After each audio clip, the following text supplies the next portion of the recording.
નમસ્કાર મિત્રો, આઈપીઓ દેખો ચેનલમાં આપનું સ્વાગત છે. આજે આપણે ડિસ્કશન કરીશું યુનિકોમર્સ ઈ સોલ્યુશન લિમિટેડના આઈપીઓ વિશે, જે આવી રહ્યો છે 6 ઓગસ્ટ થી લઈને 8 ઓગસ્ટ સુધી અપ્લાય કરવા માટે અવેલેબલ રહેશે. આપણે શું ડિસ્કશન કરીશું આની અંદર? આના જીએમપી ડિસ્કશન કરીશું, આની એન્કર લિસ્ટ ડિસ્કશન કરીશું, આની કંપની ડિટેલ ડિસ્કશન કરીશું, આના ફાઇનાન્શિયલ એન્ડ ફંડામેન્ટલ ડિસ્કસ કરીશું અને પછી લાસ્ટમાં આ આઈપીઓ અપ્લાય કરી શકાય કે ના કરી શકાય એના વિશે આપણે ડિસ્કશન કરીશું. સ્ટાર્ટ કરીએ કંપનીના ઇન્ટ્રોડક્શનથી આપણે સ્ટાર્ટ કરીએ તો આ કંપની યુનિકોમર્સ જે છે એ બનાવે છે સોફ્ટવેર એઝ અ સર્વિસ. 2012 માં એ ફોર્મેશન થયું હતું અને એ લોકો અલગ અલગ સોફ્ટવેર્સ, અલગ અલગ ડિલિવરી પાર્ટનર્સ, બ્રાન્ડ્સ, એ બધાને જે રિટેલર્સ ઈ-કોમર્સમાં કામ કરતા હોય એ લોકોને વેચે છે. એના બધાનું જ હેન્ડલિંગ કરે છે એમનું સોફ્ટવેર. આ કંપની એક બૂટસ્ટ્રેપ કંપની છે. આ કંપનીના જે ઇનિશિયલ એન્જલ ઇન્વેસ્ટર હશે એ જ છે. બાકી આ કંપની બિલકુલ બૂટસ્ટ્રેપ છે અને એક પ્રોફિટેબલ કંપની છે. ઇન્ડિયાની ટોપ 5 કંપનીઝમાંથી એકમાત્ર પ્રોફિટેબલ કંપનીઝ છે. હવે વાત કરીએ આપણે યુનિકોમર્સની એના જીએમપી વિશે. તો એનું જીએમપી અત્યારે જે ચાલી રહ્યું છે તે અત્યારે 46% થી અપ ચાલી રહ્યું છે, જે 50 રૂપિયા છે. પર શેર ઉપર તમને 50 રૂપીસ મળે. હવે વાત કરીએ એના ઓફર પ્રાઇસની, તો એની ઓફર પ્રાઇસ છે 102 રૂપિયાથી લઈને 108 રૂપિયા. એક લોટની અંદર તમને 138 શેર મળશે. એટલે પર શેર ઉપર 50 રૂપિયા એટલે 130 * 50 રૂપિયા તમે ગણી લો કેટલા થાય, રાઈટ? 9500 ની આસપાસ તમને અગર આઈપીઓ લાગે તો પ્રોફિટ થાય હાલના પ્રમાણે. વાત કરીએ આના એન્કર બેસની, તો આના એન્કર બેસ એટલે જે લોકોને આમાં રસ છે ઇન્વેસ્ટ કરવામાં, તો એન્કર બેસ મોસ્ટલી જે હોય એ એફઆઈઆઈ અને ડીઆઈઆઈ હોય. તો એન્કર બેસ આપણે જાણવું હોય તો અમારી વેબસાઇટની અંદર તમે અહીંયા આગળ જોઈ શકો છો. અહીંયા આગળ જઈને તમે એન્કર ઇન્વેસ્ટર લિસ્ટ આની ઉપર ક્લિક કરો એટલે એક પીડીએફ ડાઉનલોડ થાય. એ પીડીએફ ખોલો એટલે તમને એની અંદર એન્કર લિસ્ટ દેખાય. તો SBI technology, HDFC mutual fund, ICICI, Morgan Stanley જે બહુ મોટી કંપની છે, પછી Kotak Mahindra, Nippon India, Franklin India, DSP, high conviction funds, આ બધા લોકો આની અંદર ઇન્વેસ્ટ કરવામાં રસ ધરાવે છે. અગર કંપની પ્રોફિટેબલ છે પ્લસ કંપનીના ફાઇનાન્શિયલ્સ બી સ્ટ્રોંગ છે, તો આઈએ આપણે વાત કરીએ એના ફાઇનાન્શિયલ્સ વિશે. તો કંપનીના ફાઇનાન્શિયલ્સ અગર આપણે જાણવા હોય તો આપણે આવી રીતે સિંગલ ક્લિકની અંદર અમારી વેબસાઇટની અંદર તમે કંપનીના ડાયરેક્ટ ફાઇનાન્શિયલ્સ ઉપર પહોંચી જશો. તો 2022 માં કંપનીનું ફાઇનાન્શિયલ્સ હતું 59 CR અને એમનું રેવન્યુ હતું 61 CR. 6 કરોડના પ્રોફિટમાંથી કંપની 2022 માં તે વધીને સેકન્ડ યર 6.48 CR નો પ્રોફિટ હતો. માર્ચ 31 2024 જે આપણે ફાઇલ કર્યું છે એ પ્રમાણે આ કંપની 13 કરોડના પ્રોફિટમાં છે, જે લાસ્ટ યર કરતા ઓલમોસ્ટ ડબલ છે. એટલે આપણે કહી શકાય 100% પ્રોફિટ લાસ્ટ યરના કમ્પેરિઝનમાં. પ્લસ આના આરઓસીઈ ની વાત કરીએ તો 27.7% ચાલી રહ્યું છે હાલ.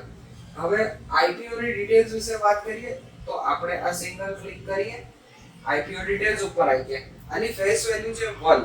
હવે એ પ્રમાણે આપણે આ કંપનીની અત્યારે શેર પ્રાઇસ છે અને કમ્પેર કરવા જઈએ તો ફેસ વેલ્યુ હિસાબથી તો થોડી વેલ્યુએશન વધારે છે આઈપીઓ ની. જે પ્રાઇસ દેખાઈ રહી છે, ઓફર દેખાઈ રહી છે, ઇશ્યુ પ્રાઇસ 102 થી 108 વચ્ચે છે. બધું ફ્રેશ ઇશ્યુ છે, ઓફર ફોર સેલ જ છે, ડાયરેક્ટ 276 કરોડનું છે.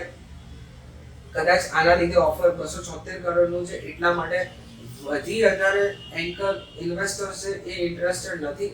થોડા એન્કર ઇન્વેસ્ટર છે, પણ હું આને 10 માંથી 7 રેટિંગ આપીશ એન્કર ઇન્વેસ્ટર જેટલા બી ઇન્વેસ્ટ કરવા માંગી રહ્યા છે એ હિસાબથી. સેકન્ડ છે એના એપ્રોક્સ સાઇઝ છે કીધું 276 કરોડનું એઝ અ ફ્રેશ ઇશ્યુ છે, બરાબર.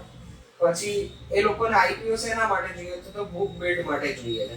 હવે આપણે વાત કરીએ એના પ્રોસ, એટલે કંપનીમાં શું સારું છે.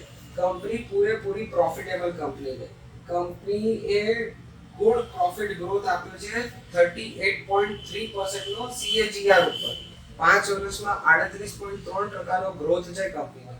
સેકન્ડ એનો જે કોન્સ છે એટલે એના રોંગ પોઈન્ટ્સ કહી શકીએ કે જે બી પોઈન્ટ છે, તો એની અર્નિંગ છે અધર ઇન્કમ એ 5.85 કરોડની છે. એટલે જે 13 કરોડની ઇન્કમ હતી ને એમાંથી 5.85 કરોડ અધર ઇન્કમ છે. વર્કિંગ કેપિટલ ઇન્ક્રીઝ થઈ ગયું છે 81 ડેઝ થી લઈને 200 દિવસ સુધીનું. વર્કિંગ કેપિટલ એમને જોઈએ 200 દિવસ પછી એમને કંઈક વસ્તુ વેચી હોય કે કોઈ સર્વિસ આપી હોય તો 81 દિવસથી 200 દિવસની વચ્ચે એમને પૈસા પરત મળે છે. વાત કરીએ એમના પીઅર કોમ્પિટિટર્સની, એના peer competitors Oracle Finserv, PV fintech, KPI technology, Tata Elxsi, Tata technologies, Coforge, FL India, આ બધી કંપની એના કોમ્પિટિટર્સ, મેઇન કોમ્પિટિટર્સ. એમાં ઓરેકલ એ સૌથી મોટું મેઇન કોમ્પિટિશન છે, જેની પાસે 87,000 કરોડનો માર્કેટ કેપિટલ છે, પ્લસ 2.39% એમના શેર હોલ્ડરને ડિવિડન્ડ બી આપે છે. સાથે સાથે એમનો પ્રોફિટ પર્સન્ટેજ છે 23.09% છે. અને બીજી વાત કરીએ એનો ROCE એ બી વધારે છે 39.54% છે. સાથે સાથે એવું જે કોમ્પિટિશન છે ટાટા એલેક્સિસ, એ બી સેમ રીતે અત્યારે પ્રોફિટમાં માઇનસમાં ચાલી રહી છે, બટ ROEC એનું 42.7% છે. તો આ કંપનીને આપણે એપ્લાય કરવી જોઈએ કે ના કરવી જોઈએ? ઓવરઓલ કંપની સારી છે, પ્રોફિટેબલ કંપની છે, બૂટસ્ટ્રેપ કંપની છે. જે ઇનિશિયલ એન્જલ ઇન્વેસ્ટર હતા એ જ છે, બીજો કોઈ નથી એની અંદર. અત્યારે ફ્રેશ આઈપીઓ આવી રહ્યો છે, એ હિસાબથી લોકોને ઓપોર્ચ્યુનિટી આપી રહ્યા છે એમની કંપનીની અંદર ઇન્વેસ્ટ કરવા માટે. મને ક્યાંક ને ક્યાંક એવું લાગી રહ્યું છે કે જે આ એઆઈની દુનિયા અને જે બીજી બધી વેબસાઇટ્સ છે જેના હું નામ નહીં લઈ શકું, બટ એ એવી વેબસાઇટ સર્વિસીસ આપે છે કે તમારી ઈ કોમર્સ વેબસાઇટ, કે તમારું ડિલિવરી મેનેજમેન્ટ, કે તમારી ઇન્વેન્ટરી મેનેજમેન્ટ, આ કંપનીની જે પ્રોડક્ટ પ્રાઇસ છે એના કરતાં બી સસ્તામાં પતી જાય. એટલે કંપનીને ગ્રો કરવામાં ક્યાંક ને ક્યાંક આ વસ્તુ એક અડચણ બની શકે છે.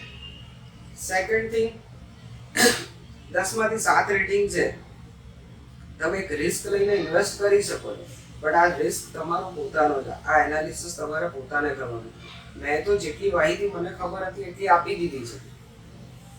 આવા જ વિડીયો, આવી જ વસ્તુઓ તમને આઈપીઓ વિશે જાણવા માટે ગમતી હોય, આવી જ વસ્તુઓ તમને આઈપીઓ વિશે જાણવી ગમતી હોય તો અમારી ચેનલને સબસ્ક્રાઇબ કરો, લાઈક કરો, અથવા અમારી વેબસાઇટ ipo-dekho.com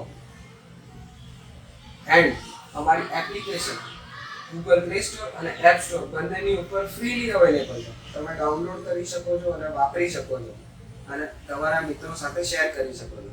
ખૂબ ખૂબ ધન્યવાદ.